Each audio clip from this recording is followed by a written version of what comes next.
Hey everyone, welcome to Loot Town Square 2022, our 8th week. Pretty crazy, we've been doing this for almost 2 months. But I'm excited to kick off the new year. We've got some great projects, sharing their works in progress with us today. We're going to start out with Dude. What's up, Dude? He's going to do maybe 10 to 15 minutes on his amazing project, The Rift. Then we're going to go into Realms, and we're going to get an update and I think overview to the Realms, to what's going on with Realms, their ideas for gameplay, staking, all that good stuff. And then I think if Jason's on, I see Jason. We'll talk a little bit about the Loot community retroactive funding that vote that passed on Christmas Day. Merry Christmas. Sending 25 ETH to various public goods projects in the Loot ecosystem. I think Calculator's on here. Calculator's going to share some thoughts about how, going forward, how we can use this treasury that's back up to 135 ETH. How we can use that to fund builders and creatives, and continue this exciting development of the Lootverse. And then we'll do some, like always, we'll do some show and tell, and maybe have people jump on and tell us about some non-Loot projects they're working on. Before we dive into the Rift, two, I don't know, I wouldn't call it administrative, but just two events or two things that I want to update people on. One is that Andrew is hosting a series of Loot meetups in LA, starting with the first one on Saturday. Is that right, Andrew? Saturday, 5 p.m. We're going to meet at the Red Lion Tavern in Silver Lake. It's a really cool, German-style, old-fashioned, old-school tavern, so it's just perfect. Cool. I'm going to pop that into chat here in general. There's the link inside for info into that, timing and stuff. You cut out there for a second there, Andrew, so I think you said Saturday, 3 p.m.? Saturday, 5 p.m. Saturday, 5 p.m. There you go. 5 p.m., kind of open-ended, but we rented out the patio there, so we'll be outside. Cool. And that'll begin a series of Loot events. There's going to be another couple Loot LA meetups. There's a big Loot builder's house idea that's in the works. And so I think try to just cross over sort of some IRL stuff with obviously all of our global async stuff here. But there's definitely a vision for the Loot community, and probably shepherded by Divine DAO, to help really get people together and get the Loot crew together to both build but also just be fantasy nerds together. And I think there's a vision for South by Southwest. There's a vision for maybe doing some global ones, maybe tie it to Cannes if Cannes happens this year. There's lots of different places we can all get together. And so doing some in-person small bar meetups is a nice start, and then we can kind of grow from there and evolve as we learn. So that was number one on events. Number two on events is that we are still working on a Loot demo day. If Loot is kind of like an incubator for the Hyperverse, and an incubator for fantasy projects and lore and games and just global builders who are building around this Lootverse, we thought it'd be cool to do kind of a formalized demo day. You might have heard me talking about this already, but if you haven't, it's going to be probably a half-day event, depending on how it goes. I mean, I'd say it's a couple hours, but knowing ourselves, things often go longer. We've got the beginnings of a deck already, and the deck's got, I don't know, what do I have here? 110 slides already. And this deck has both an intro to Loot and sort of a recap of Loot and where Loot is at and where Loot is going, and just kind of the Loot movement and a demo of Loot itself to ourselves and the wider community. But then really a demo day for all the builders. So for the Genesis Project, for Realms, for Divine DAO, for the Adventure Gold team, Loot Exchange, Loot Swag, Hyperloot, Loot Explorers, Loot Character, Rings, Meta Loot, Banners, Crypts and Caverns, Loot Herald, Those are the ones that are on the list right now. If you didn't hear your name and you want to participate, please reach out to me either in DMs or in Discord here. Actually, I see the Rift on here too, which is good. But there's some that I didn't mention that would be nice to get on there. So if you didn't hear your name and you want to participate, send me a DM, pop a message into the chat here as well, and I'll send you the deck. We're not ready to send the deck out to the wider universe yet because we want to make it kind of a moment. But it should be pretty cool, should be exciting, and treat it like, probably 5 minutes of the presentation of the project, and then 5 minutes of like feedback and discussion with a panel of advisors / help me. I don't know what the word would be, but like just a panel of folks, plus also just open community chat if we want. If we end up having though like hundreds of people on this, it'll probably be a little more like presentation style with probably me. I'm hoping to get Zoink, who actually just sent me a DM. He said, I'd love to see the deck. Nice. Well, Zoink, if you're on this call, I'm signing you up to be on the panel of, I don't want to call it judges, but the panel of advisors, or the panel of, whatever. Depending on when I'm down. What's that? Depending on when it is, I'm down. For sure, yeah, and we'll organize it properly for it to work for everybody. There's a couple other people that I've seeded it to, but also Dom himself has said that he's down to be a participator and hell, he can present some stuff, but also if not present, be an advisor to ask some questions and ask about visions and roadmaps and plans and strategic questions. So yeah, we're in. It should be a pretty fun event. Should be like a proper demo day. I don't know if anyone's ever done a decentralized incubators demo day, so this might be the first of its kind. So bear with us if it's a little bit rocky for the first one. But the deck looks really tight, and obviously I'm really, really bullish on all the builders and all the work that's been happening here. So it should be a really cool moment to, if nothing else, just celebrate each other, high five each other, and sort of collectively point our ship in the same direction. Cool. So with that, I want to hand the mic to Dude from the Rift. This will be the deep dive version of a presentation that you can also do on demo day, but I know everybody's really excited to hear this. And while you talk, I may be the first one to try to go pass through the Rift, so I'm going to go race to the website and see if I can be the first one. Okay.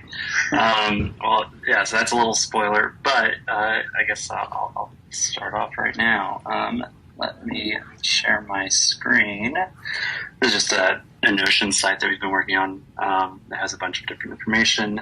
Please let me know if you can't see this. So just a quick intro. I'm Dude. My name's Tony. I go by Tony Longname on Twitter, and I'm joined by Chris or Boolean. And we've made the Rift together. Our background's in quantum and spatial computing, and we've known each other for a while. So as soon as Luke came out, we were totally drawn to the project and wanted to work on it somehow. And in case you haven't heard about the Rift, I want to give you a quick overview of what it is. And I found the best way to explain the Rift is by first illustrating the problem it solves. That problem is something we call the loot value paradox. So I'll just go over here and let that load up. First, there was loot. We think it's a revolution in computing. Though every bag has different attributes, items, armor, whatever, the underlying mechanism is the same. It's metadata on the blockchain. Quickly after loot came out, derivatives started to spring up. That's awesome. It adds value to the entire loot ecosystem. The loot value paradox occurs when we start to look at how the added value of derivatives changes the value of the loot bags that play in that system. So, like when a bag interacts with a derivative, what happens? It has to spend some of its value to interact with that derivative. Therefore, bags that are most active lose the most value. And yet the ones that and yet they're the same ones that create the most value in the entire system. They're the ones that bring in more NFTs, just do cool stuff and give exposure as to what's happening in the lootverse. Meanwhile, the bags that sit in wallets are gaining the most value by doing nothing due to the potential energy that derivatives create. That's a paradox, and that's the problem the Rift aims to solve. The Rift creates a bridge between derivatives and back into the bags that play and interact with them, growing the value of the bags that are most active while keeping the door open for the inactive bags. And that's accomplished in 2 ways. I'll go here. I'm probably not going to read through this just because, but I'll just leave it up. First, we create a leveling system. It tracks a bag's activity by rewarding experience and leveling up the bag. This unlocks abilities and items for bags across the entire lootverse. Those levels and abilities stay with the bag, so when the bag trades ownership, so do the powers that the bag has earned. So, like, if you're playing with derivatives, you're leveling up your bag, all of a sudden it's a level 5, level 6 bag. You're kind of a little bit more attached to it. You don't really want to sell it. You don't really want to trade it away because it represents your history playing in the lootverse. The second piece to that is a support for questing protocols. Questing protocols are going to provide explicit ways for derivatives to contribute to the leveling system, and derivatives can use quests to create lore and stories around their projects. And so that being said, we're excited to announce that today we are launching the Rift leveling system for loot, M loot, and G loot, and the first loot derivative that uses this leveling system called mana crystals. So you can go to rift.live to use it now, and I think this page kind of sums up a lot of our ethos around it, which is we want this to support everything that's in the lootverse, including loot, M loot, and G loot, and kind of create a place where everyone can go and interact and level up their bags and just create, capture that value that gets used up. So I want to kind of give a background on mana crystals really quick. There's a lot to go over on them, but I'll just do a quick overview. So a mana crystal, it's a fully on-chain game that we created. It's inspired by tabletop resource management games. They're the first loot derivative to fully integrate with the Rift. So that means that as you fill up your bag, higher level bags produce more powerful mana crystals. It also means that interacting with crystals grants your bag experience and levels, which can then be used across the lootverse with other derivatives. The game is a quest to generate the most mana. To accomplish this, you'll have to decide between claiming mana, leveling up your crystal, or destroying it for mana and experience.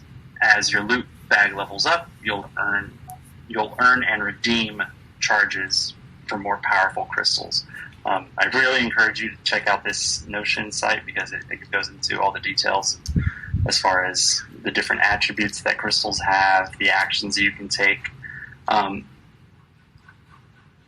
I think the important thing is to think of each mana crystal as a little mana factory, and your goal is to most efficiently operate that factory and decide when it's best to decommission it and create more powerful factories. And I think the big takeaway here is that mana crystals are going to be, we think, a lot of fun, and we hope you try them out, but they might not be for everyone due to things like gas or whatever other reasons. They're by no means a prerequisite to get into the Rift. In the coming weeks, we'll be rolling out quests that integrate some of the most popular derivatives, so the ways to level up your bags will grow exponentially. More than anything, we want people to dive into mana crystals and read the contract and see how they can create derivatives that interact with the Rift and recognize and reward loot users that play inside the lootverse. And we think mana crystals barely scratches that surface on what Rift infrastructure can provide for derivatives.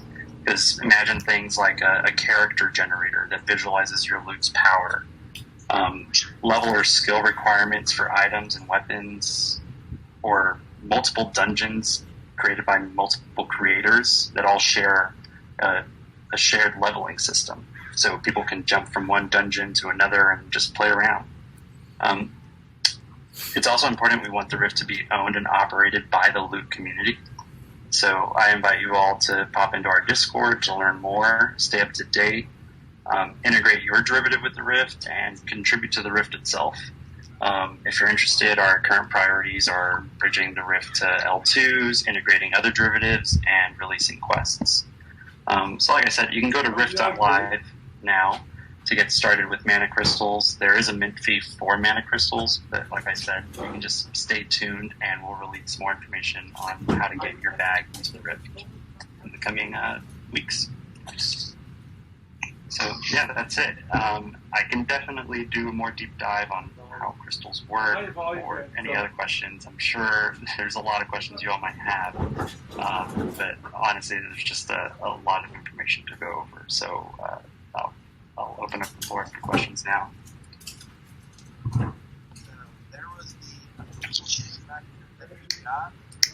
Oh, hey, Flo, whoever's talking, if that's you, Flo, can you turn up your mic a little bit? If this looks any different now, pull it down, pop up, so let's go ahead and approve. Adding original project out every 0.36%, agreeing to a 1-year linear release schedule. I think someone left their mic on. Yeah, okay. I'm like, I don't know how to answer that question. What's your linear schedule, dude? Yeah, It's probably somewhere. I had a question about the Rift. Interacting with that contract, are you staking your loot bag, or is it just... No, not at all. So, you're not staking your loot bag at any point. It's essentially... So, for example, the way mana crystals work, as you interact with the crystals, they send information to the Rift contract, and the Rift is just a ledger of experience points and levels and the other things that we keep track of. And that information is tied to your loot ID. So, be it loot, M-loot, or G-loot, as your bags do things, the Rift just records that information. Obviously, this only works with projects that integrate directly with the Rift, and we hope that we will continuously grow that. But that's how it works. It doesn't stake anything. It's just a ledger of activity, which translates into a level, essentially. Cool, and that means so all derivatives automatically transfer if the loot bag does transfer, right? Could you say that again? I mean, since it's a ledger tied to the loot bag ID, if you do end up trading the loot bag ID, that person gets all the derivatives that interact with the Rift when they get the loot bag as well. Well, you don't get the... So for example, mana crystals, you can go to the mana crystal contract with a bag and you can create a crystal. Depending on the level of your bag, that dictates how powerful that crystal is.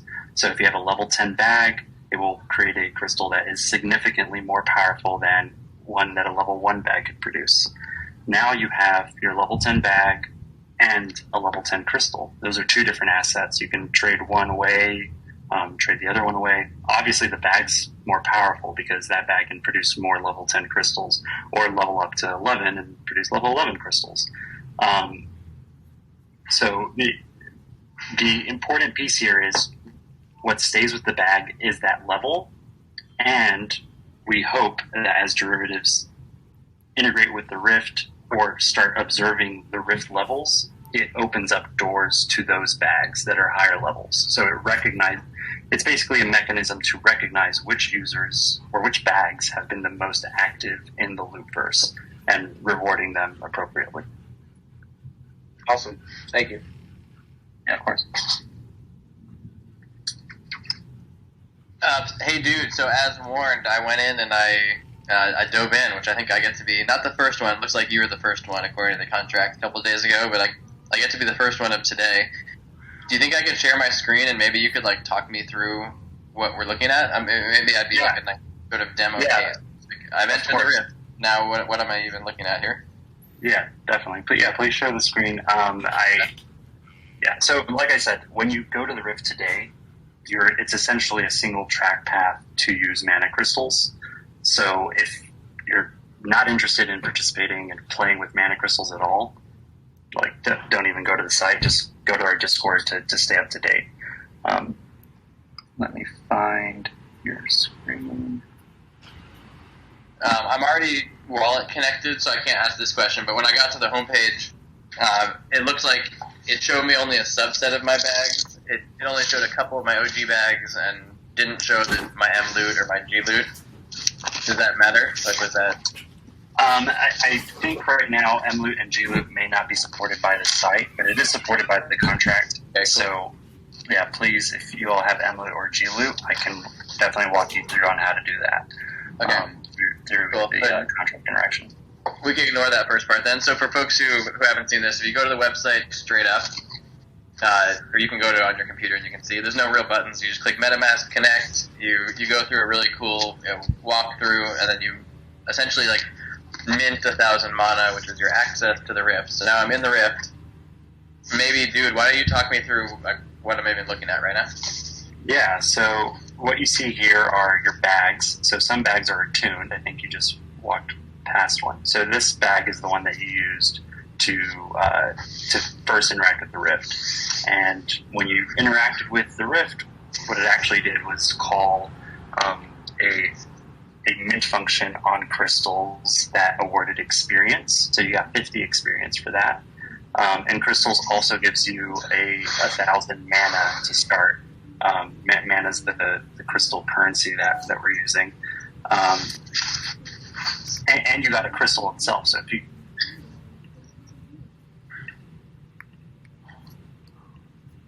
generated a crystal when you did this. And here you can actually see what the crystal looks like.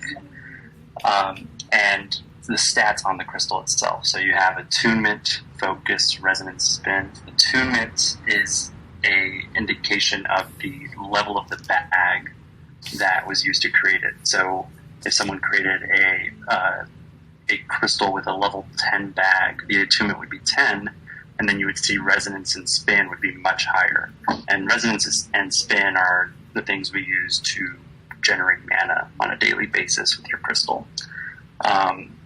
And then you have the options of the actions that you can take with the crystal itself. So you can claim mana or refocus a crystal, and those are kind of actions that will either make the crystal more powerful or extract the mana from the crystal itself. Or you can sacrifice the crystal. So if you're willing to sacrifice this crystal, which I think is probably a good idea, I can show you some pretty cool thing that will happen. Wait, why is it a good idea? So when you sacrifice a crystal, you're going to get some amount of mana, and you're going to get experience. And the amount of experience you get is based off of how much the crystal is used and the attunement of the crystal. So eventually, the idea being here that as people play with mana crystals more time, and then they burn their crystal back into the Rift, not only do we award them a bunch of mana for doing that, we also award them a bunch of experience, and it levels up their bag. And now they have the ability to create newer, more powerful crystals. So if you were to do that with this crystal, you would get awarded enough experience so that your bag would be level 2.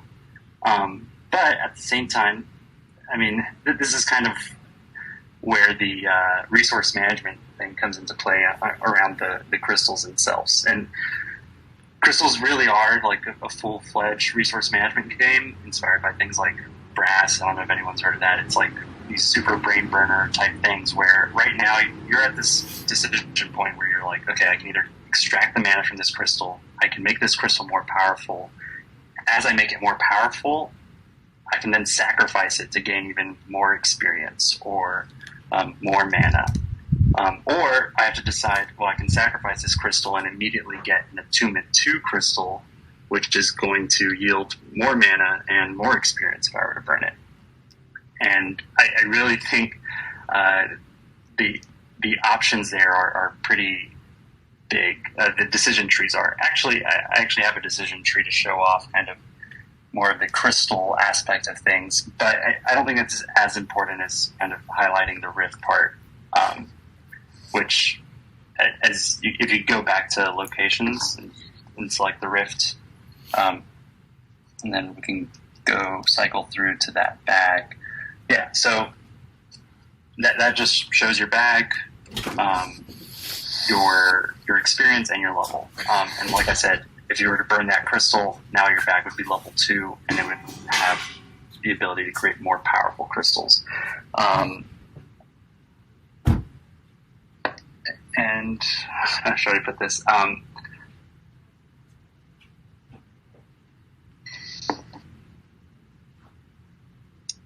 Yeah, it's a lot of information to digest, and Well, let's do it though.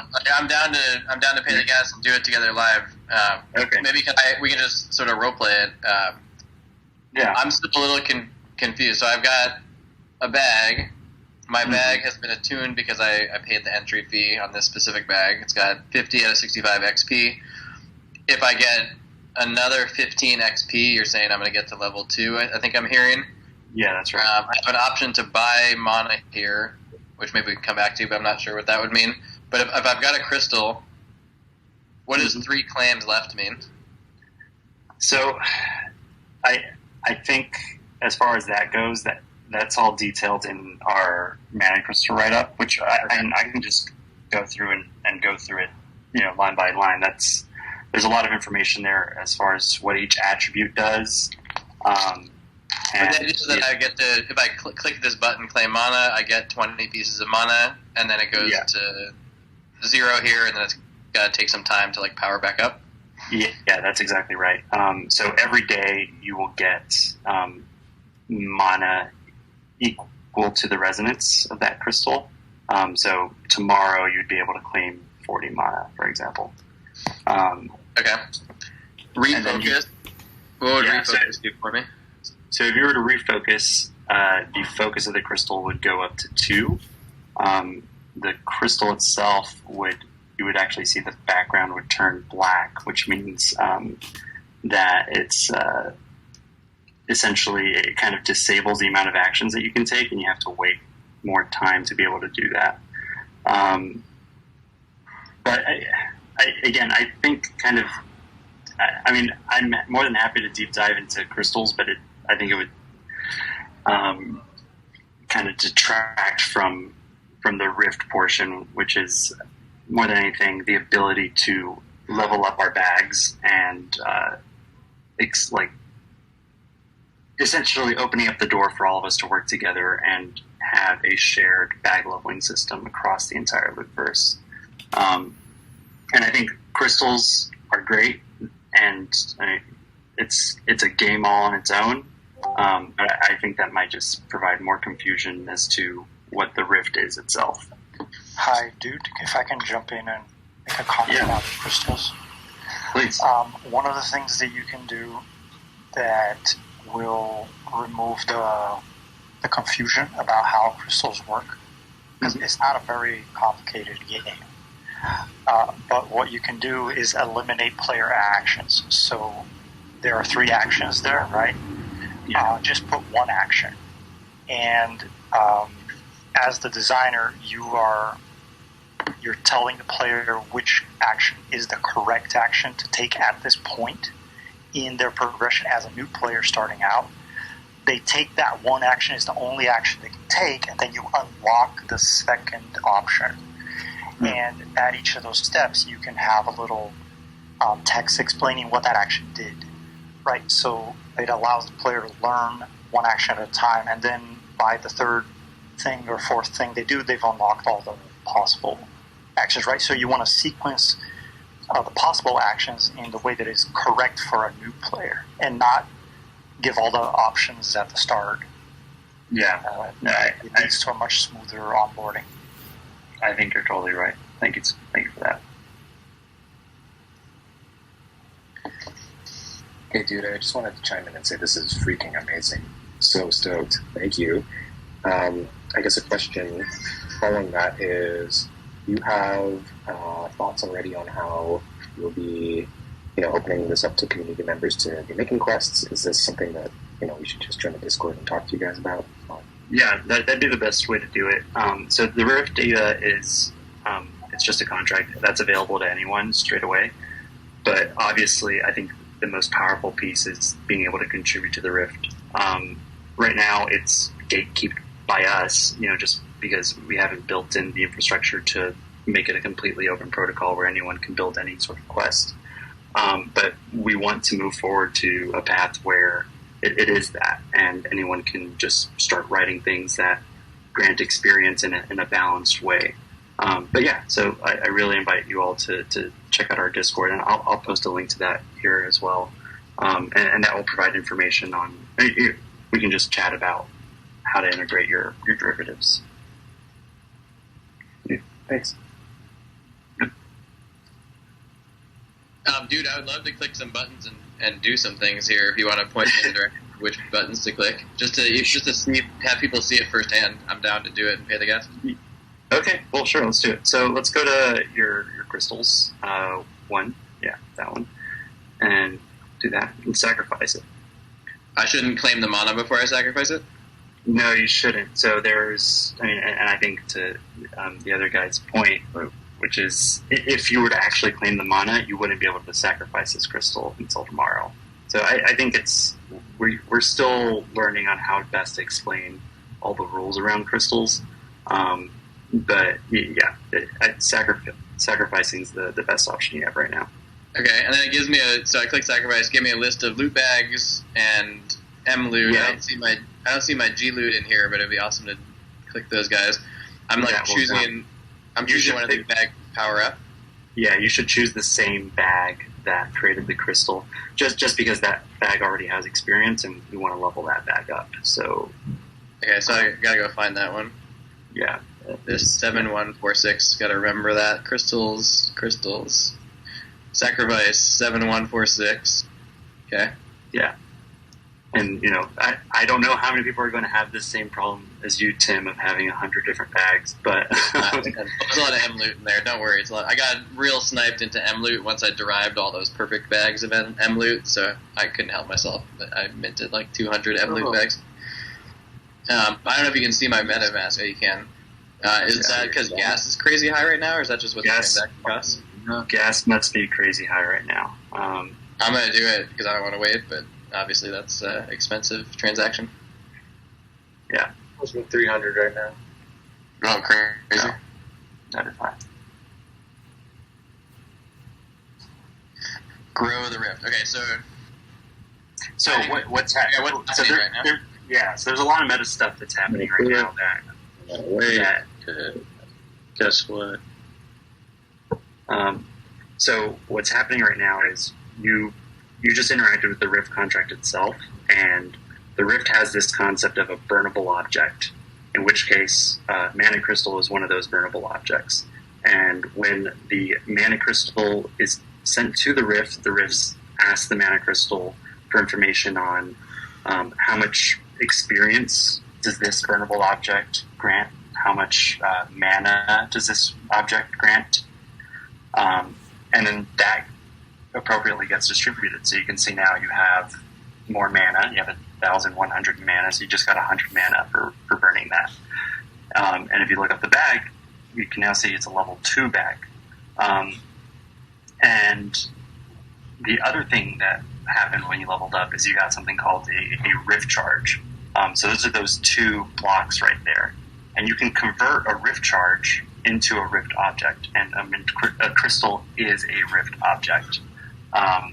And this is just basically our sort of plan around these Rift objects is that we're going to essentially expand the universe of these different types of objects that can be redeemed with a currency that you can only get by leveling up the bag, which is a charge. And charges aren't transmutable. So if you level up your bag, you can't gift the charges to anyone else. It's really like a proof of work for playing in the Lootverse. And crystals take advantage of that to essentially come into being. So now you can see you can mint a crystal. That buy charge thing button there shouldn't be there. It's kind of confusing. But when you hit mint crystal, you will... So buying a charge will allow you to purchase one of these Rift charges, and we currently accept mana to do that.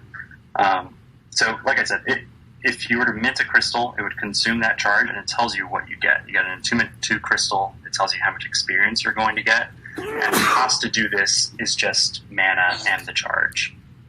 So you're not paying anything out of pocket anymore in terms of ETH costs. Your bag's already considered to be inside the crystal game, so there aren't any additional ETH charges around new crystals. So at this point, now you're in the game and you're trying to figure out, okay, I have this level 2 bag. Does it benefit me to create a crystal right now and level it up and get mana out of it, or should I go when these quests are out and go level up my bag in these quests and come back when I'm level 5, and now I can create a attunement 5 crystal, which is significantly more powerful.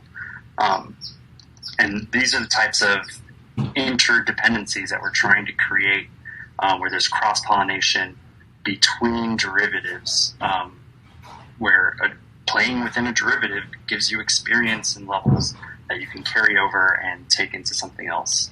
But like I said, unfortunately, it's just mana crystals right now, but we want to grow that and bring in support for as many derivatives as possible. Dude, before we wrap up here, what would be the right step for me to take next?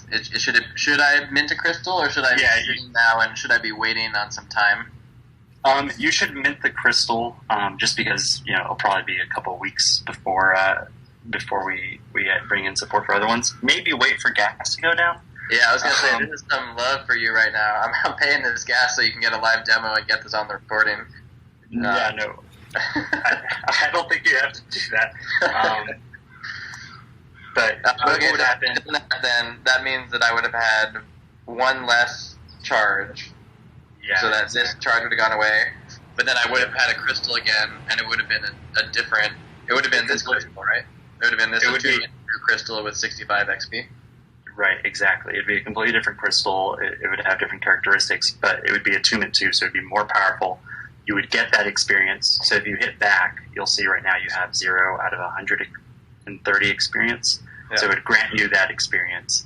And then you would have the option to use your other charge to create another crystal, or do you level up that initial crystal you made and sacrifice it later? Basically, it's a huge decision tree, and I hope people that are fans of resource management games are a fan of this.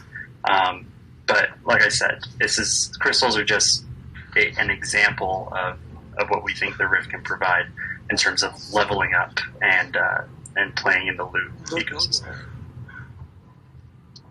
Cool. Well, thank you so much for sharing this. Thanks for indulging me too in a live demo. Thank you for playing. Can you show changing the MetaMask max fee? I think that might be helpful here for some people if they want to enter the Rift originally. Oh, right. Good idea. Okay, let me do that. Yeah, so mint crystal, so and then I can just gas lock my is wallet high, here. and you don't want to sit there and wait for gas to come down. Yeah. You can go in here in MetaMask, and you can just set this max fee to whatever you want.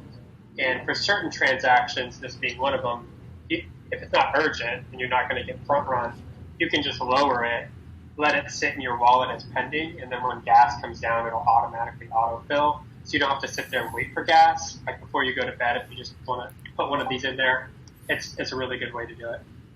Cool. Thank you. That's a great tip.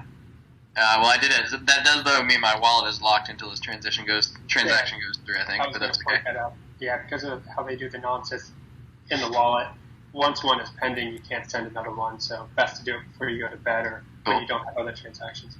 Well, that's my love I have for you guys in the Lootverse here. Paying hundreds of dollars of gas for a live demo, locking up my main wallet for a live demo. I got you. I got your back. Thank you so much.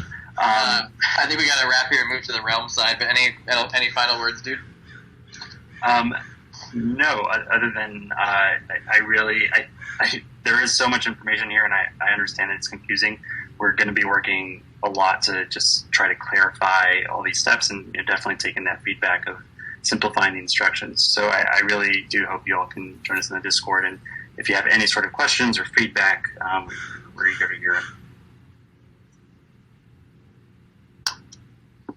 Cool. More to come, I'm sure. Thanks for sharing that stuff. And I know you've been working on this a long time. A funny story here: the same day that I presented, or I announced, I guess, in the Discord, the Loot Discord, back in like August 30th or something, that we were working on a Genesis Mana project where we were going to have a token called Adventure Mana.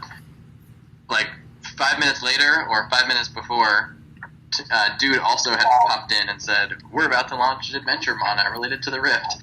And so we've had our fates intertwined like all the way back since then, like whatever that was, September 1st or something like that. Yeah. Talking about Adventure Mana, and we even did a whole dance about who's going to do Adventure Mana, and said, "You guys got Mana, we did Time, we've got Adventure Time, you've got Adventure Mana, we've got Adventure Gold, now we have Lords," and this whole universe just continues to expand in this fateful, really cool way. That was also my transition to Lords, though. So, Lord of a Few, we're excited to have you present your stuff, and I know you have a lot to share today, and the last week was sort of like the week of the Lords in the Lootverse, which may turn into the month of the Lords, the quarter of the Lords, or the epoch of the Lords ahead, given the excitement we have around everything you're working on. So, take it away. I know a lot of us here are sitting on bated breath and really excited to hear what's going on. Yeah, GM, everybody. Thanks for that, dude. That's I love the idea of the Rift. Hey, Lord, mic check. Maybe that's just me, but I think go closer. Oh God, how's that? A little better. We like you in your deep, loud voice. I just excuse my heavy breathing if it's too loud. I can't seem to get it right today. That's perfect. What you're doing That's there. better? Okay, cool. All right. Well, those that don't know myself, I'm Lord of a Few. I'm one of the core devs over at the Bibliotheca and Realms team. And it's been a pretty wild week. I'm not sure. Well, if you're totally new to Realms, I would jump to this page called the Settling page on bibliotheca.com and kind of go through their FAQs and whatnot. But I'm pretty sure I see a lot of familiar faces, so everyone here probably is familiar. And so it's been a pretty wild week since I think staking's been going for almost 3 weeks now. So, and the next epoch finishes in 1 day. So if you haven't staked any of your realms, we suggest you go and stake your realms. And if you do stake your realm, you'll be entitled to 625 lords per full epoch staked. So, yes, and we now have over 75% of all realms staked in the Journey contract, which is quite amazing. And we've got a lot of new lords in the last couple of days, so we welcome all of them into the Discord. And if you're not in the Discord, jump in, and everyone's quite chivalrous there, so they'll help you out in any direction you have to go. And I do apologise if it is a little abstract.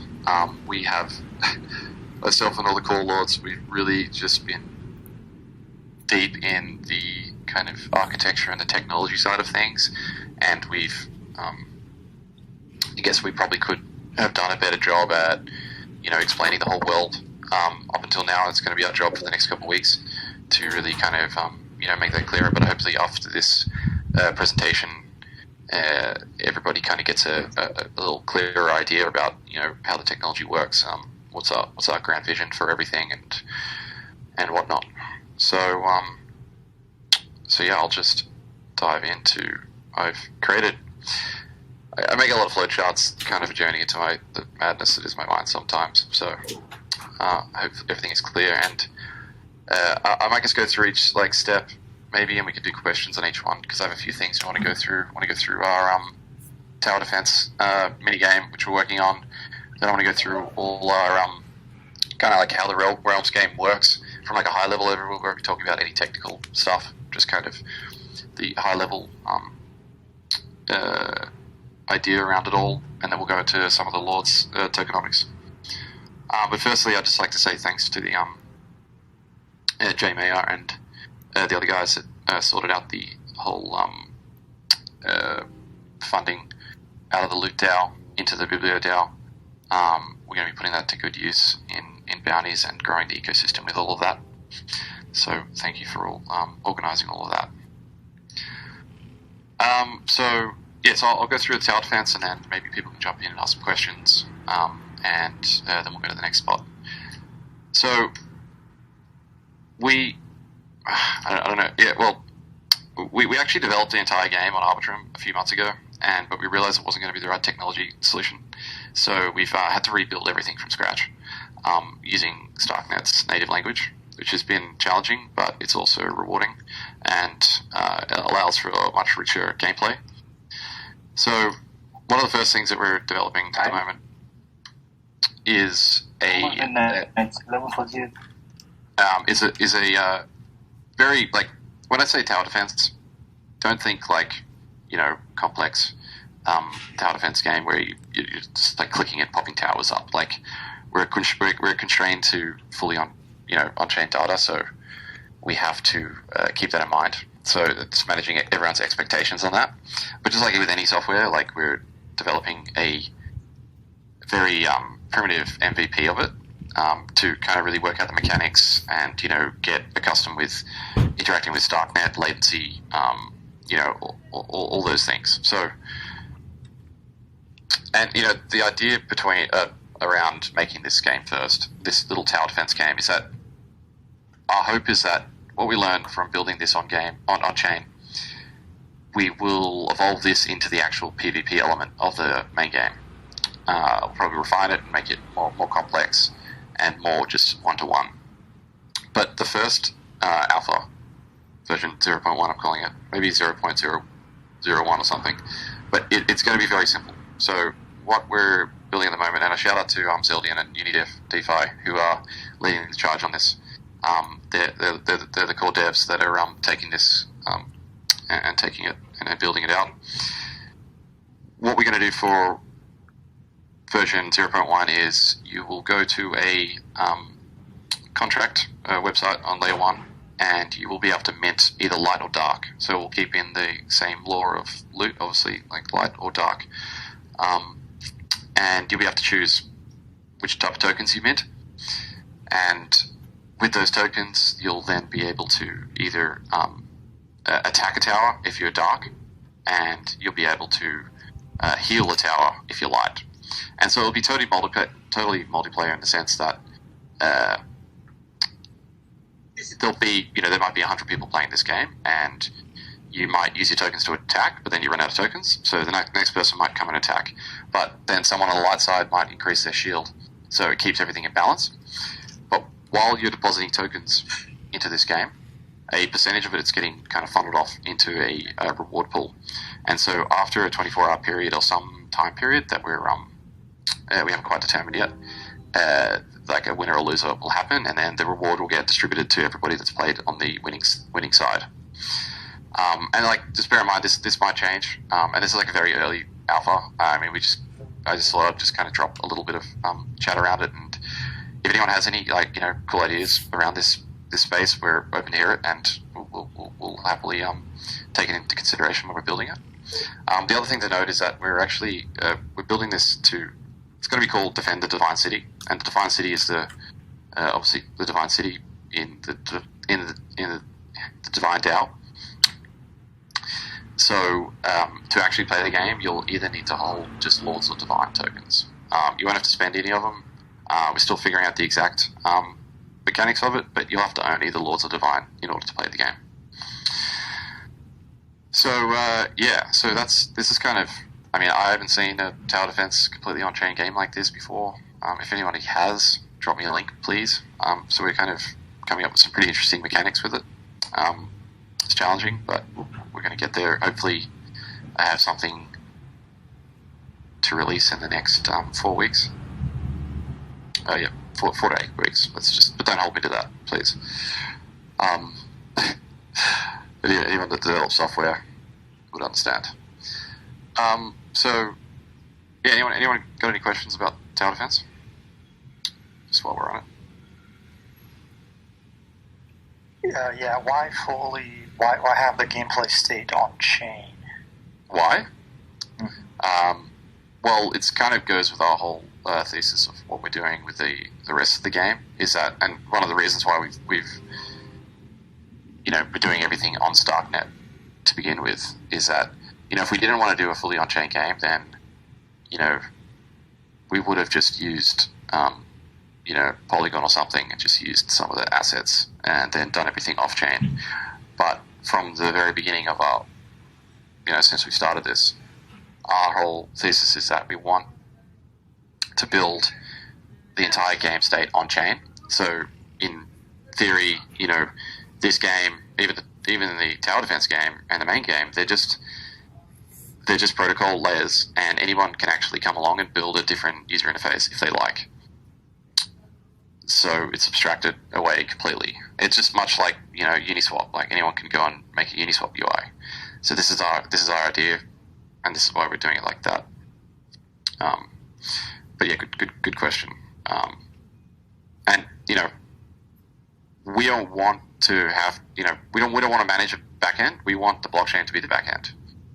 And if you think about it, people think blockchains don't scale, and obviously they're scaling now thanks to layer 2 and whatnot. But they actually have far greater throughput than a traditional database, distributed database, once they hit scale, because everything's distributed. So in theory, 1,000 people could be playing this game on a layer 2, and the servers aren't sweating at all. All the little nodes are. They probably aren't sweating.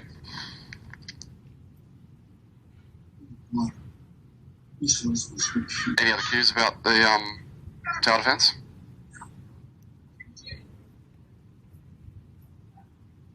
I did? Oh, cool.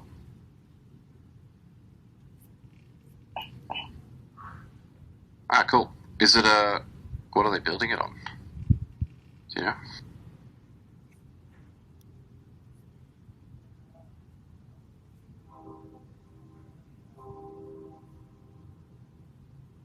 Yeah, right. I think they might be on Terra or something.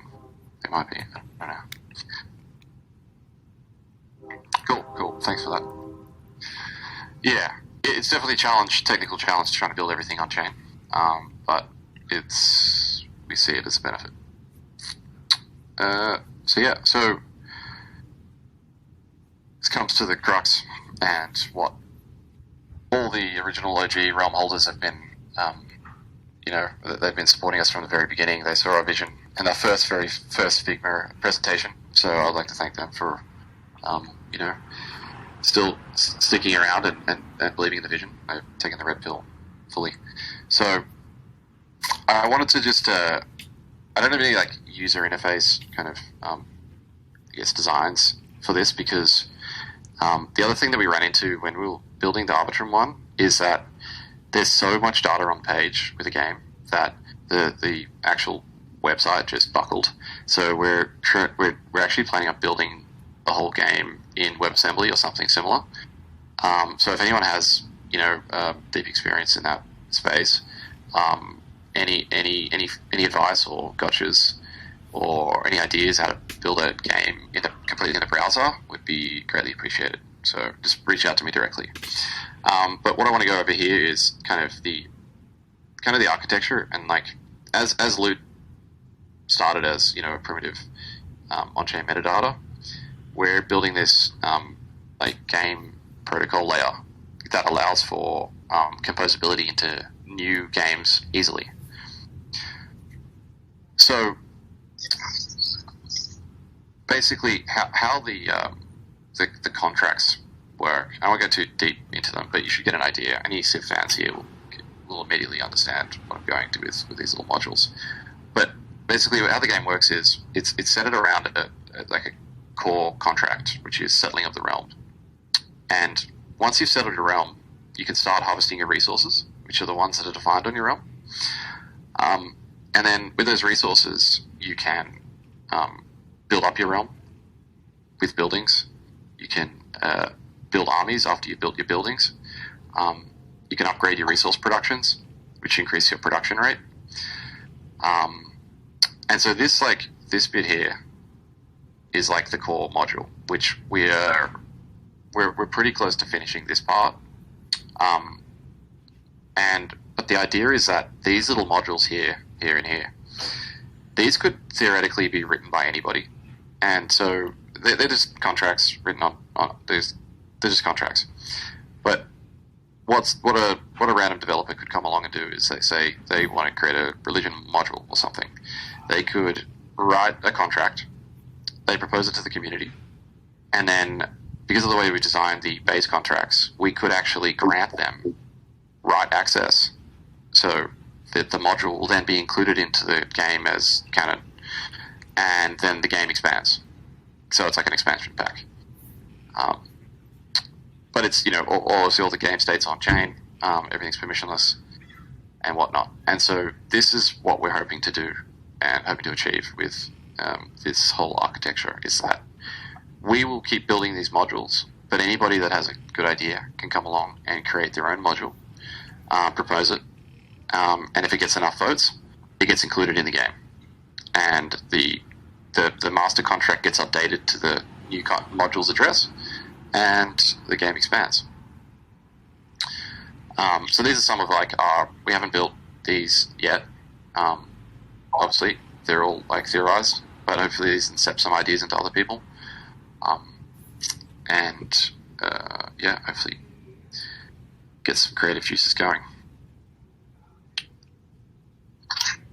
So anyone got any questions about how this whole part of the game works?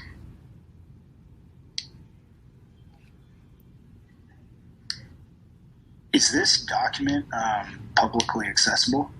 I'll clean it up because it's a little bit crazy right now, but I will make it public. Yes. Awesome. Yeah, there's a lot to take in, and I'm sure if you've got really small screens, you probably can't read things. But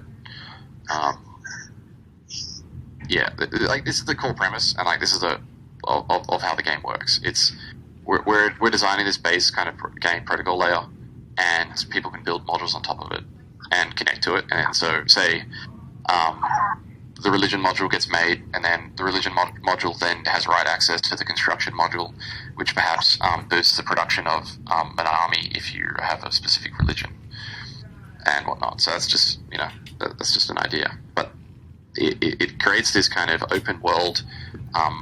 That's what we call it, a MMO, CCG type game, because it's massively multiplayer and composable, because the modules can compose together to create a bigger game. Just a quick question sort of on the game in a larger sense. So, sure. You have, we have 8,000 people with realms. I was wondering if you could talk a little bit about your vision for players that don't have original realms. Sure. Yeah, no, great question. And this is if you jump into our Discord, we've actually got a channel called Realms Expansion, and it's an open discussion about how we do this, because I think any game, any blockchain-based game suffers the problem of dilution, and how do you retain value in the original assets without diluting them. But we also need a fixed kind of inflation of assets too, otherwise the game can't grow. So yeah, it's a really tricky problem. Some of the ideas that we've come up with, and nothing is to don't hold us to this, and because there's nothing set in stone. But one of the leading ideas is that we could fractionalize the regions per realm. So, say for example, you could say the government module. You could set up a government, and when you set up a government, it splits your realm into say however many regions you have. So then there's suddenly say there's 6 regions on the realm. You suddenly have 6 regional governments, which are their own tokens, and they can be bought and sold.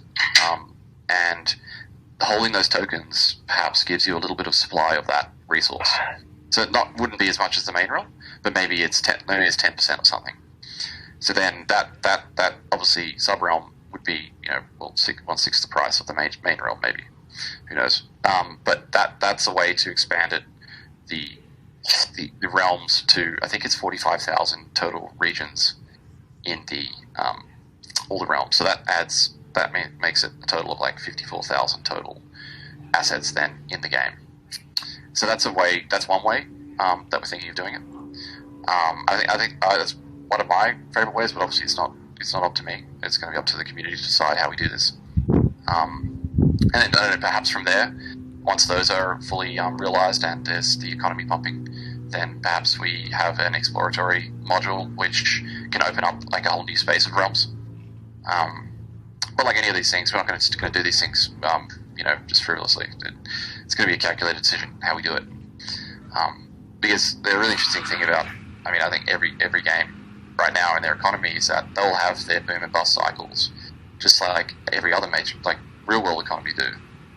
It's just the nature of it, supply and demand. Something gets out of whack, and something buckles. So yeah, but if you've got any great ideas, drop them in the chat, or we can talk about them now. Yeah. That's awesome. Thanks. Hey, so Loaf, real quick, with the modules being added by the community, how are they recomposable in a way that can include, so old modules can be intertwined on a design level with newer modules? Correct. Yeah. Exactly. So imagine like a big table, and it says, and like this is like the core premise of the contract. And actually, if anyone's a developer, you can go and have a look at how we do it. I actually have to give a shout out to Ethan of Dope Wars. He actually was one of the biggest inspirations in this module, in this design. He kind of pioneered it with this Dope Wars engine, and I've just kind of taken it and changed it to kind of suit our design. We've changed it quite a bit, but the still premise of like everything's centered around a module controller, which controls basically all the interoperability between each module. So, say we include one new module, we will submit a transaction, which is the DAO owns the core module, which says the trade module can now have write access to the construction module, or vice versa. And we can keep updating the read and write access. So it means that any module can interact with any other module, basically. Perfect. Thank you.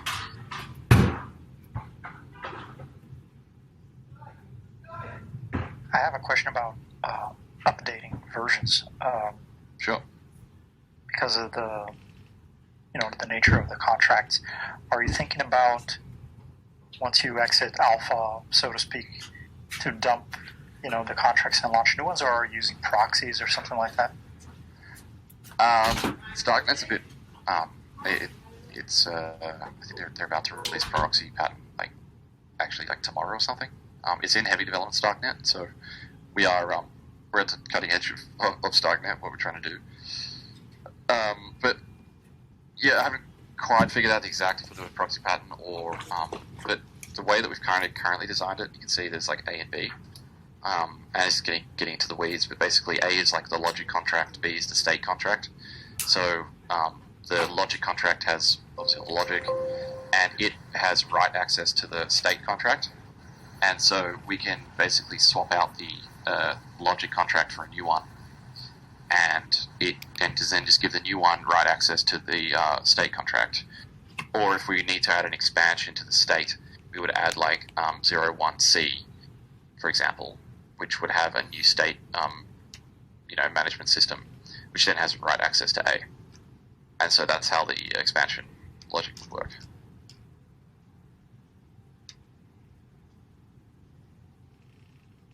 Did that answer your question?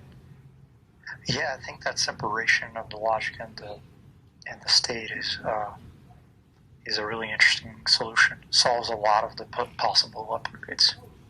Exactly. Yeah, and that's the issue with working with immutable code, right? Is that you need to have some kind of upgradable pattern. But in saying that, it shouldn't just be that upgradability needs to be governed by a DAO. Like, obviously, a little central group of people should have control over that. Otherwise, then it also defeats the purpose. So, that type of governance is something that we need to specifically work out. But that's a little down the line until we have the main game up. But when the main game is live, the keys to the module controller, or the arbiter actually, will be in the hands of the DAO.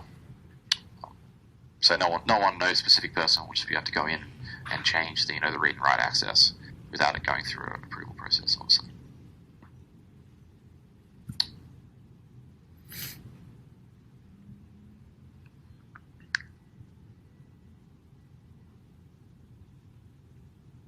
Anybody? Any other questions?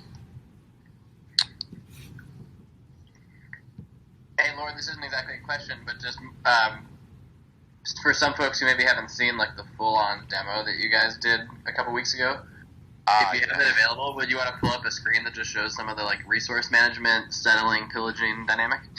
I think we've actually taken that branch down because we've had to do some pretty heavy rewrites. So yeah, I do apologize if this is a bit abstract right now. We parked the UI development because we have had to rethink everything in terms of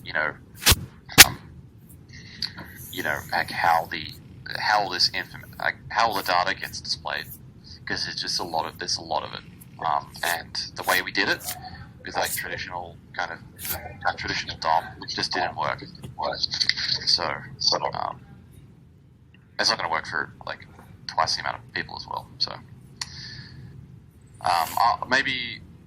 Yeah, maybe just some screenshots. Maybe after this call, I'll just throw some screenshots into the chat. I'll drop some screenshots in, and I'll share this with some screenshots on it. Okay, that's a good idea.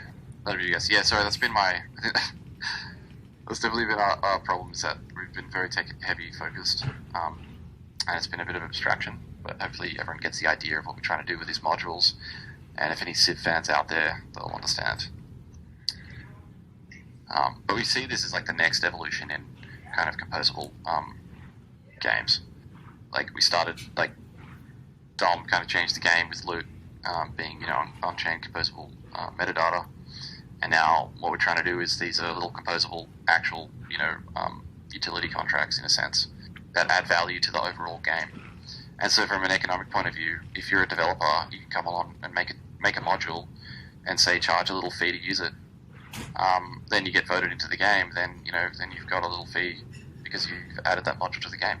So that's like your mint fee, except you're not selling an NFT. You're selling like the actual logic. So it's like a Steam store for contracts in a sense.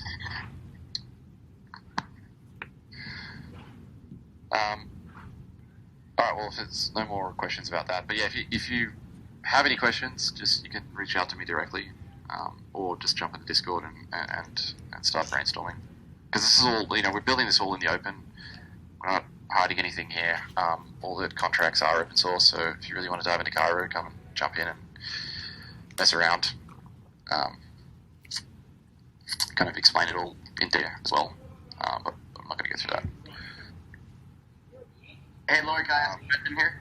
This might be helpful for other folks who are building, and also just the whole wider Lootverse. What you're doing here is like so metaphorical and emblematic of what loot can become and what we all believe loot can become. I wanted to ask like a specific question around your organizing structure for the Realms ecosystem. Like, how are you thinking about the team and the community involvement? And can you just talk about like how you're organizing the DAO, for lack of a better word? Yeah, sure. So I've actually got another little chart. Second charts yet, but this is the last one. So, as everybody knows, the Lord's token launched a few weeks ago, and it's only being rewarded to Realm Lords at the moment. But it's kind of core to the kind of vision of what we're trying to do, and one thing I actually need to mention as well, we're also making an NFT marketplace on Starknet where you'll be able to trade your realms. So that kind of comes into this a bigger picture. But the way that we're governing the DAO at the moment is that, we're kind of just shepherding it right now. We're working out the total ins and outs of it, and we'll formalize it in the next couple of weeks. But really, the commission from the NFT market the NFT market will be denominated in Lords to begin with, and commission from that will flow back into the DAO. Commission from the AMM, basically all commission from this game, because everything's running on Lords, and Lords is the native token, will flow back into the DAO. And then once with the DAO, we will then encourage other developers to build out new modules, and encourage other people to kind of build out the ecosystem as a whole. So that's kind of the premise of what we're trying to do with the Lord's token and the game and and have that, keep that organic growth and that network effect going with that. And we see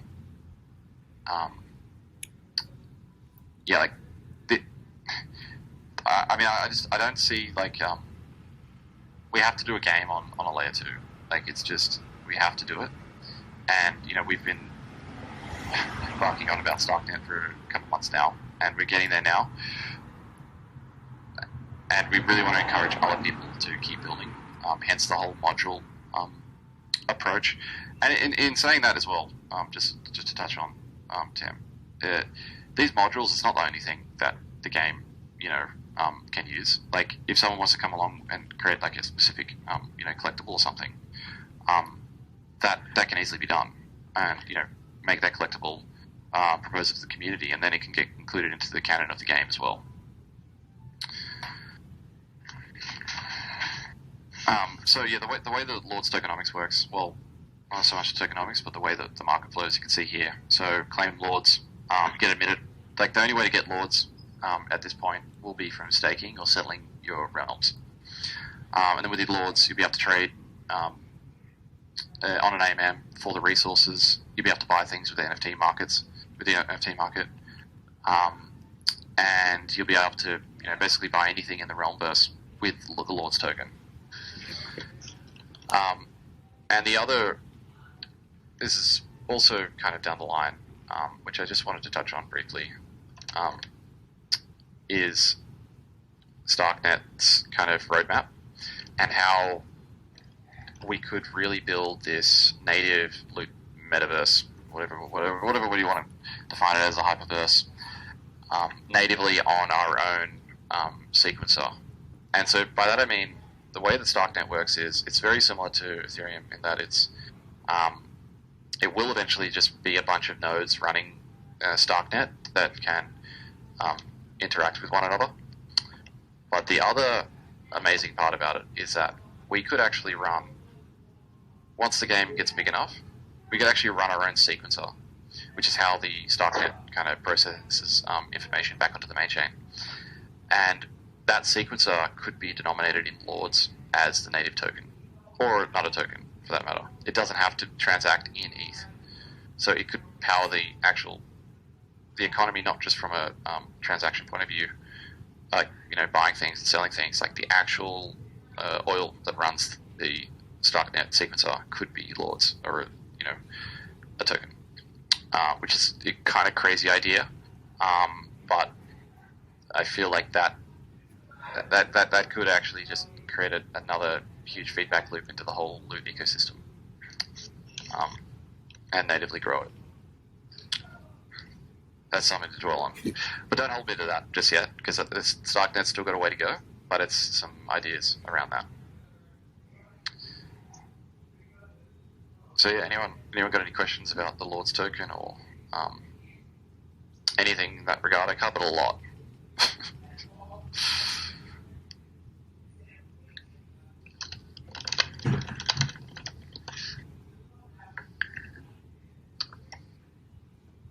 It's really cool, Lord. Thank you for sharing.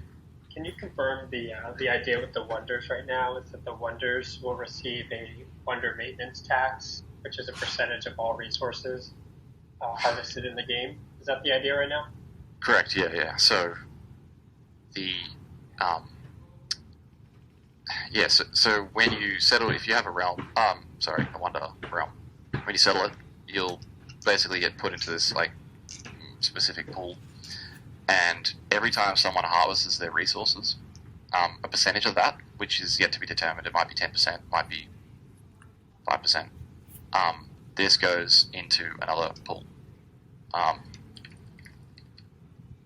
still working out the exact on-chain mechanic of it, but it will, every resource, anytime anyone harvests their resources, a percentage of it will be like a tax, and it will go into a pool. And then if you're a Wonder holder, you'll be able to go and claim your percentage of that pool once a week or once an epoch or maybe even every day. So yeah, that's the idea behind that. That's why the Wonders are the most valuable realms. That's awesome. And did you also say that you were thinking that the wonders wouldn't be able to be attacked as well because they're wonders? So who would do that? Who would attack a wonder? I don't think we have any plans to not have them be attacked. I think it's good if they can get attacked. Maybe they have some. No, we should. They shouldn't have anything special other than they get attacks. In my point of view. I don't know. Maybe it'll evolve. The meta will evolve, but in my eyes, like they're already pretty valuable. Just getting those. Because if you own a wonder, you basically have every resource there at your disposal. You've got a little clip of everything. We'll need to balance it so it's not too skewed, but you will. If you go and harvest your wonder tax, you'll get all 22 resources every time because everyone's harvesting resources. So, but maybe there's some crazy battles that we can do specifically on a Wonder Realm. I have had the idea of maybe it wasn't my idea, I'm not sure, but we've talked about wonders they all have these crazy cool names. So maybe if you go onto a wonder, you can mint like a special item that's like enshrined by that wonder, has some special purpose. I'm sure. But all these things, can be another module, for example. And even if you don't have the technical skills, drop the idea for a module, and maybe someone else will pick it up. This is the reason why Ethereum is so valuable, is because it has the composability over the other chains. I mean, maybe some of the other chains do, but ETH is the serious leader in that space, and it's decentralized. Bitcoin's not really getting anywhere in that regard. So the network effects for doing this is insane.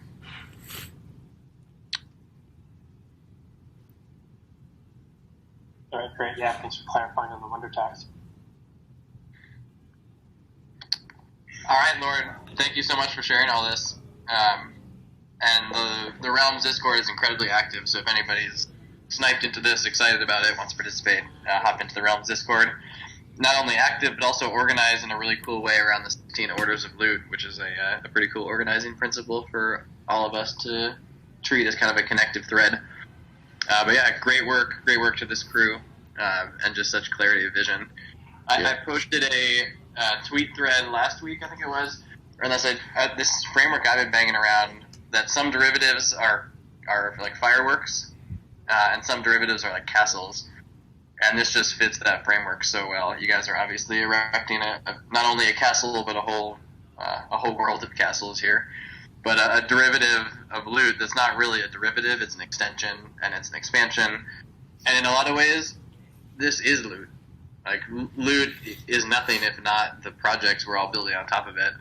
And I just wanted to call out, this is a perfect example of that. Same with the Rift. Like, Genesis Project, the Rift, Realms, Crypts, and Caverns, there's so many examples of this. They're not, like, fireworks derivatives that are, like, homages to loot. They are loot, and this is just like such a perfect example of that. So thanks for this work. It's definitely moving us all forward. Yeah, no, it's a lot of fun, and shout out to all the core devs and the entire Realms community who've been around and dropping ideas. It's really a collaborative effort. A lot of this, we're just the stewards of the code, but we're all building this game, and together we can create this infinite lore. Did you term that terminology, Tim? That's how I've been thinking about it. Infinite lore. Infinite lore, collaborative media, lots of days. I think, Zoink, I mean, you've been thinking about that too with the story chain and the idea of sort of infinitely expansive yet still cohesive lore. And yeah, just starting to see it pop up in so many different places. For sure. Yeah, loot is just like perfect test bed for experiments like this, and I'm seeing it in a bunch of other Discords here. You guys can see my screen, but I've got like Exquisite Land, for example, that's just like screaming for some collaborative media and some cohesive yet infinitely expansive lore. Obviously, Chain Runners. There's so many communities that are just like screaming out into the void for some sort of protocol, some sort of system, mechanic, methodology to collectively work together to build lore in a collaborative way but that's not full-on chaos, that also still has some sort of cohesive ties back together, and loot's just a perfect test bed for that. Anyway, I digress. I know we have two other things we want to talk about today. Andrew, you want to take the mic and MCS to the next couple? Sure. All right, so I think first we're going to talk, these next two topics, we're going to be talking about the loot royalty DAO, and the I think, Jason, if you want to walk us through this first retroactive community funding vote that took place at the end of 2021, and then we can have Calculator talk about ideas for how to continue using those funds. Like I said, it's 135 ETH in that treasury right now. How do we use those funds to continue the development of the Lootverse? So Jason, do you want to walk us through that a little bit? Yeah, so I can share, if people just want to go to the royaltydao.com website, they can look at the proposal, which has been up for a while. Just to give a little bit of background, I think the basic idea of the proposal was to give back a bit to some of the public goods projects that had really started the loot ecosystem off on such good footing. And, we built this royalty DAO, and basically this treasury, for those who aren't familiar, is funded at the moment exclusively by royalties from both OpenSea and from Loot Exchange.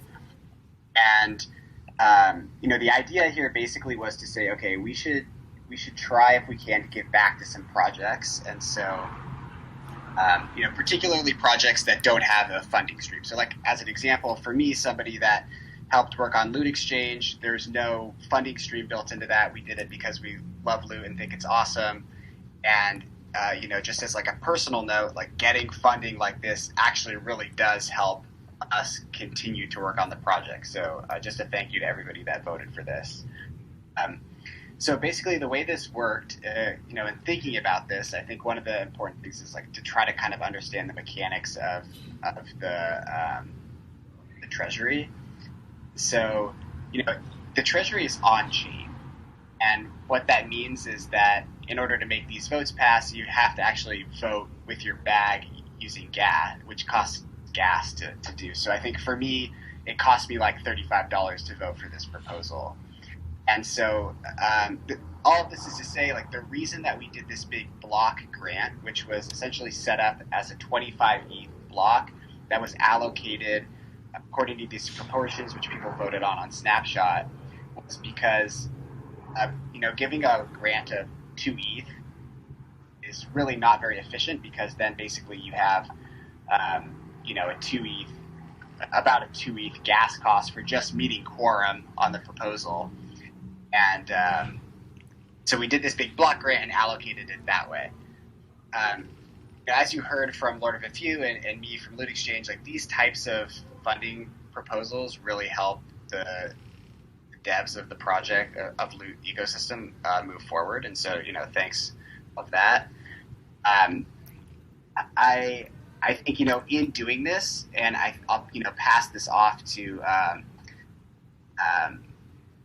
Calculator in a second to sort of talk through what we're thinking the next steps are. But just like, in a sense, some of the things that were kind of challenging about this are, again, it's on chain, so you have this big cost of voting, which is, kind of a problem. You don't want to have a bag and be voting all the time on chain, because it's just costly.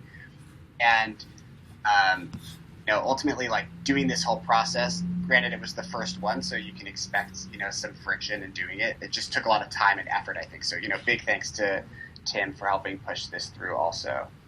And I think maybe, unless there are questions about this first proposal that passed, we can start talking about some of the potential alternative mechanisms to try and, like, get these types of funding through in a more seamless way that kind of is slightly more efficient. Does anybody have questions about the first proposal or ideas or thoughts about sort of the on-chain voting nature to bring up in this regard?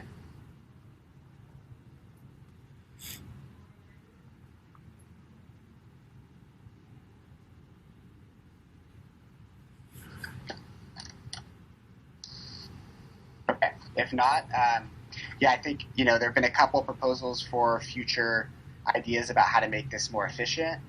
And I think there's a proposal. Tim, do you know if there's a link to the sort of working proposal for the for this like update that we've been talking about a bit?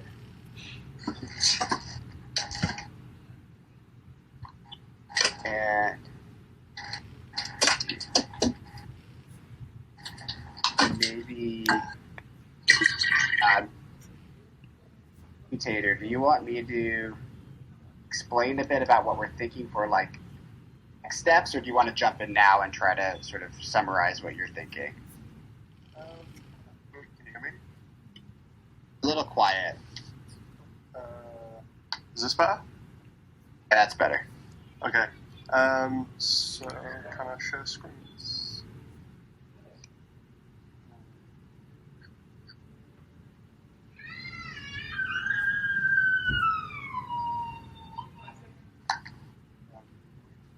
There we go. Can you see? I see it. Yep. You may want to get a little closer to your mic again, calculator. I'm on my MacBook, so I'm currently like face squished against. Okay, so I was speaking in the owners Discord a few days ago, and we've just been thinking about ways to kind of speed up funding and building on loot. So I have a little presentation. I've only done this presentation in about 20 minutes, so be kind. So people have been saying we could help speed up building on loot. Can you see this, by the way? Has it changed my screen? Obviously. Hello? Yep, we can. Yeah, we see the presentation. So we've been trying to think of ways to speed up building and also utilize the treasury. We have about 500k USD in ETH and like funds. So that's where this idea came in, which was the thing board. Actually, the idea is to elect currently 5 people is the idea, with essentially a way to. Well, sorry, let me think of the word. Essentially, they'll be able to give out funding on behalf of the royalty DAO without having to go through the full on-chain proposal, is the idea. So these people will be able to, I'll just go through it actually, I think. So essentially, we'll decide a percentage of the royalty DAO is the idea, which they'll be able to give out in grants to builders to help them deploy grants, etc. And the idea is that these people will be able to kind of act as like the glue between projects. They'll be able to oversee essentially projects from the start to the finish and keep projects in line with the ethos, group rules, law, etc. So that's the idea. I've done a full proposal. I won't go through it all as I know we're on like an hour and a half. So I'll just link this in at the end.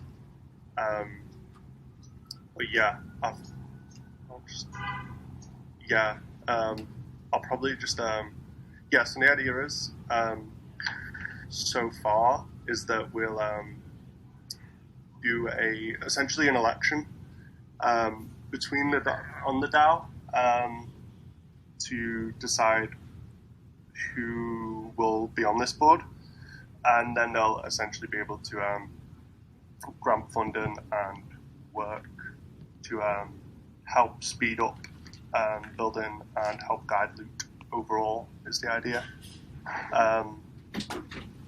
there's a few ideas we've already been coming into. Is like people say we give people an allotment of 10, 20 if they could just run off with it. There's loads of different problems that we could run into. So like super open to like ideas about how to like stop people being able to steal from us. But yeah, that's the idea so far. Yeah, that's probably me. I'll just link this in at the end, and then if anyone wants to like talk about it or has any ideas or amendments, yeah, just shout out. Really. One comment just to clear up the like risk part of this. There's obviously so many details going on here, but one part to just take that part off the table is you can just set up a multi-sig, and that multi-sig can just be trusted people. So we can just have the multi-sig be, me, Dom, Zoink, whoever. It doesn't have to be the board. The board can be a more fluid thing and a fluid leadership group, but the multi-sig can execute transactions, so you don't need to have... You can sort of decouple the execution of transactions from the guidance and decision-making stuff. But overall, I wanted to just comment that this is it could be and could become a huge milestone moment for Loot, in that, I don't know if everyone would agree, but to me, Loot is not yet a DAO. Loot is a D, and it's an A, but it doesn't have the O. Meaning Loot has been decentralized, and Loot is obviously autonomous, but it's not an organization. We're coming together every week, and we're talking about stuff and sharing, but really, actually, it's more like an incubator that we've all gone our own off into the universe to go build stuff ourselves, and we work together. So like we, in some ways, are a DAO. Like all the builders are a DAO with each other, sort of coordinating to go build this Lootverse. But Loot itself isn't really a DAO yet, and so by establishing this funding board that you're proposing here, it just occurred to me that this is almost the moment where Loot could become a DAO, and Loot could say, you know what, we're gonna have Loot itself, not just the Lootverse, but Loot itself is gonna have a path and a vision and a roadmap and some decisions and changes and expansions and just all the things that you see in normal DAOs, which you don't see in Loot.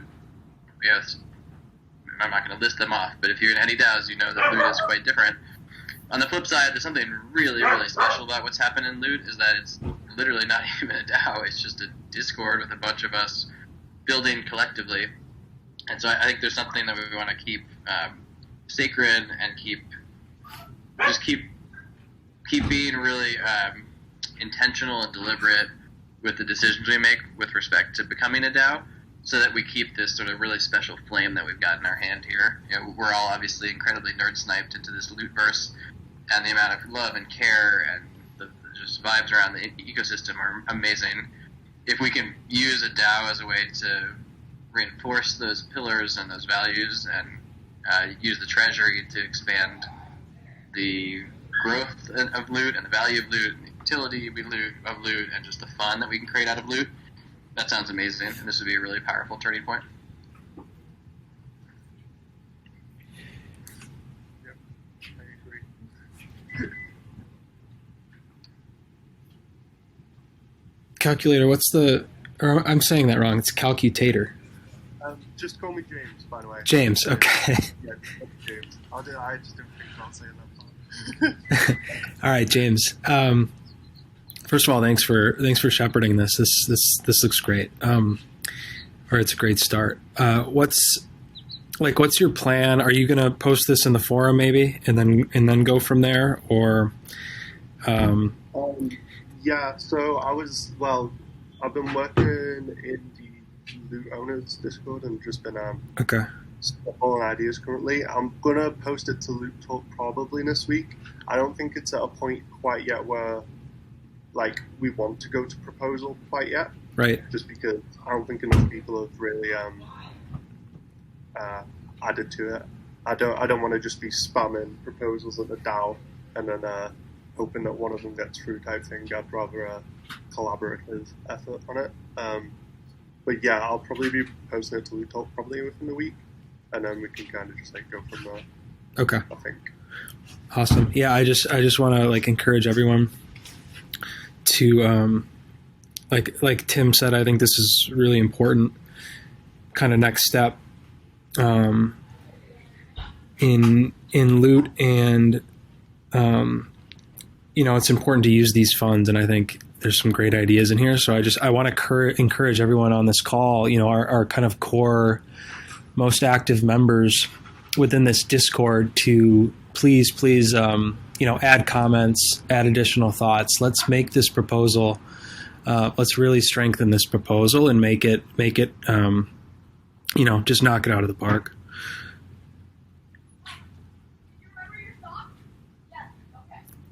And thank you, Jason, as well, for shepherding this stuff and for including me. Sure thing. Cool. So yeah, if anyone wants to I'll probably I'll post this in the general in a minute, and yeah, I think I might post it to Loot Talk sooner rather than later, and then yeah, if anyone wants to has any comments, just holler at me. Just one more plug for sort of spending the money. If you notice on the proposal we previously passed, we said that the treasury was at 136 ETH, and we passed a 25 ETH proposal, and now the treasury is at 136 ETH again.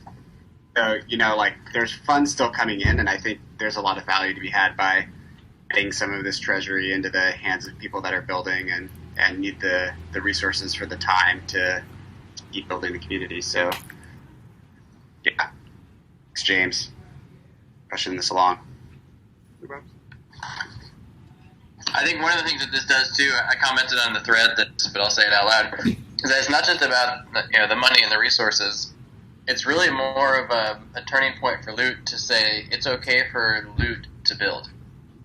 So far, Loot has been permissionless to build on top of, and Loot has been permissionless for all the builders to go build derivatives of outside of Loot. But there hasn't really been permission to build Loot. There hasn't really been permission to change Loot, or to have an opinion about Loot, or have a roadmap for Loot, or have a plan for Loot. And this would be a really cool way of us saying, not only are we going to get some people incentivized to go take actions, but almost more importantly, we're going to open up the next chapter so that Loot itself can go do things, and Loot itself can go act, and Loot can have an opinion and a roadmap and a plan. You look at what Lord is doing in Realms. There's such clarity of vision and such clarity of direction. If we can add a little bit of that as a community to Loot proper, that's going to go a really long way. What exactly that vision is, we need to work as a community to decide. But I think it would be really powerful to sort of unstick Loot, unlock Loot, and allow Loot itself to grow.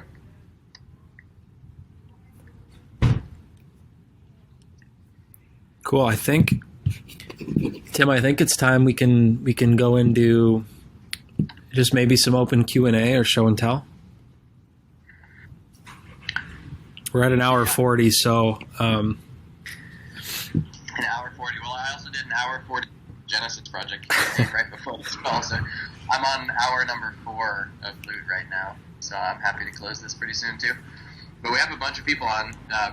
As always, we treat this not only as a Lootverse town square, but also kind of like a Hyperverse stand-up, or Hyperverse show and tell. If anybody's working on projects that are within Loot that you want to share, mic is open, screen is open, please do. Or if you have stuff beyond Loot that is just similar vibes, similar Hyperverse, permissionless, open, on-chain, etc.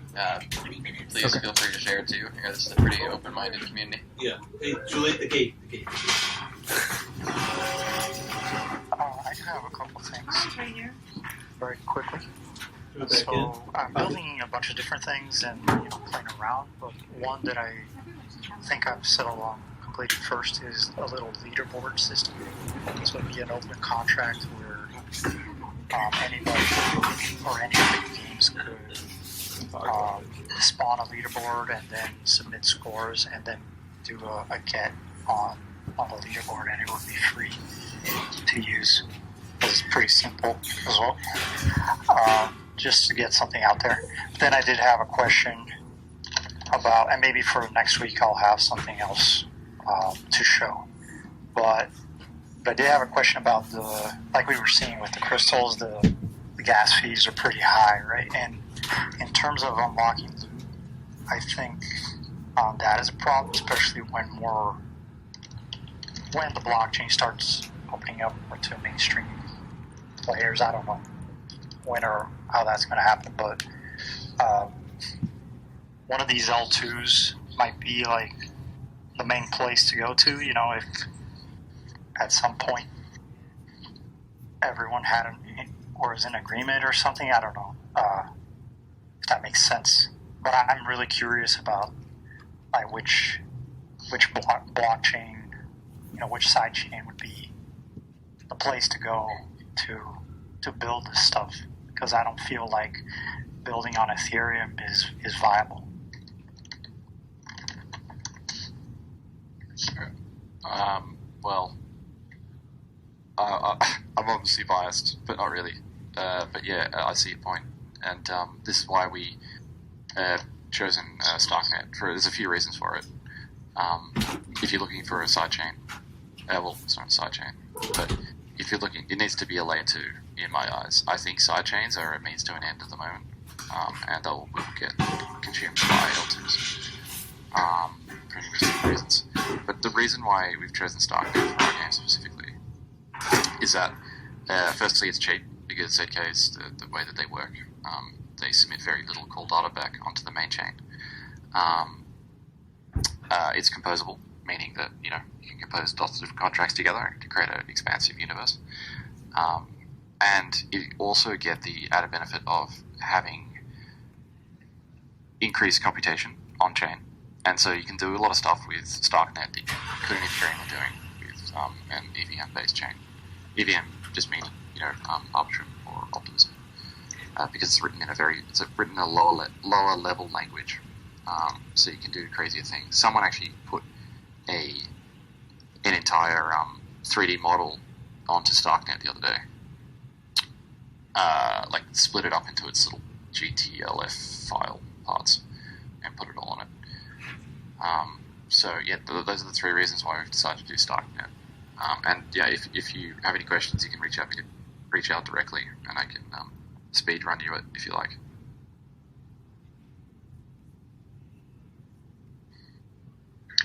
Someone joked in chat that we need an ASMR Lord of View, and I feel like a speed run of you presenting how Starknet works.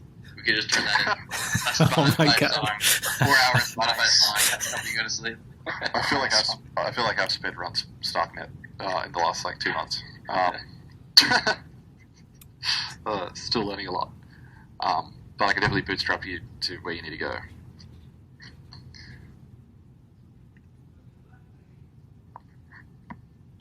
Hey, I want to call attention to Loot Hero just posted this in Loot Owners, but he introduced the topic on Loot Talk about gamified governance, and we had a conversation. I think it was on the call before the holidays, before the week off, where Loot Hero introduced this idea of, instead of voting on ideas using our bags, battling on ideas using the different items or the combinations of items or the power of items in our bags. So he's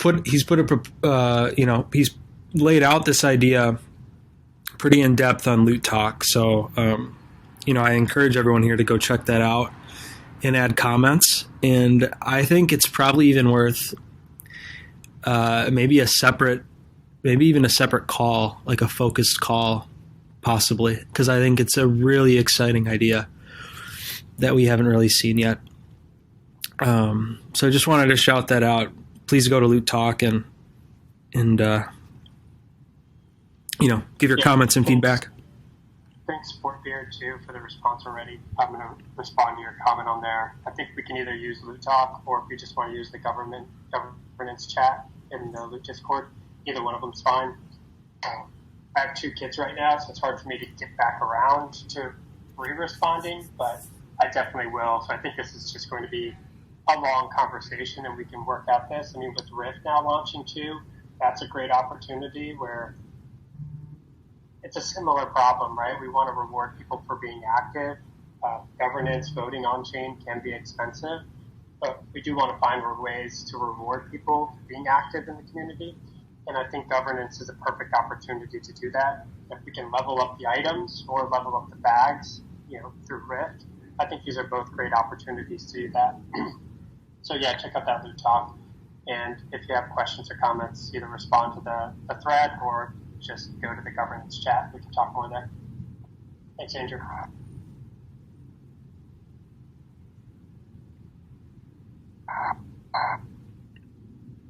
All right, anybody else? Otherwise, we're at an hour 46, and I think it's about time to end if nobody else says anything.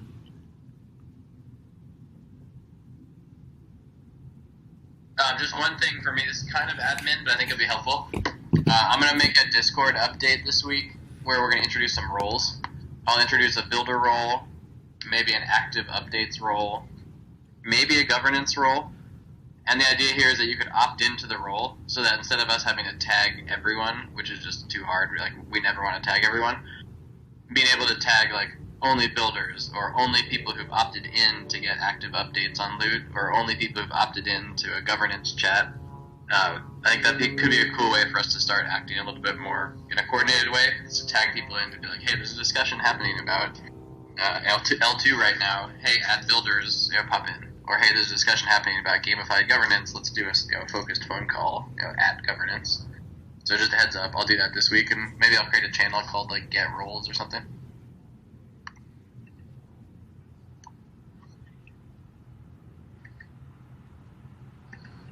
Love it. All right. Well, thanks everyone for joining. Happy New Year. I can't remember who said they were recording, but if you could send me that recording. Kodiak. 10 points to Kodiak this week. Yeah, 10 points to Kodiak. Thank you. Thank you. We'll see how the recording is. We'll know when I get those 10 points in a few minutes here. But I should have the recording, on podcast channels and YouTube sometime tomorrow. So I'll share that. I'll share that with everyone afterward. Cool. And as always, to you, Andrew, thank you for the work you're. I don't know if you told everybody, but you gotta tell them about your just life move. You just moved to LA, to the heart of the world. You are loot leader, and it's amazing to have an outpost in LA now. Yeah, I'm excited. I moved cross country last week all the way from snowy Minnesota to Hermosa Beach for now. So good. So yeah, very excited to be here and to, I'm working now strictly with Divine DAO, and it's pretty amazing to be, loot is my job now. So I'm excited. I'm just excited to keep pushing this universe forward and doing these calls and sending the newsletter and just, meeting and working with all y'all. Loot is my job now. Can you name that the podcast episode this week? Amazing. All right. All right, guys. Great to see everybody. Have a good rest of your week. Happy New Year. Thank you. Later. Thanks, everyone. Easy, y'all.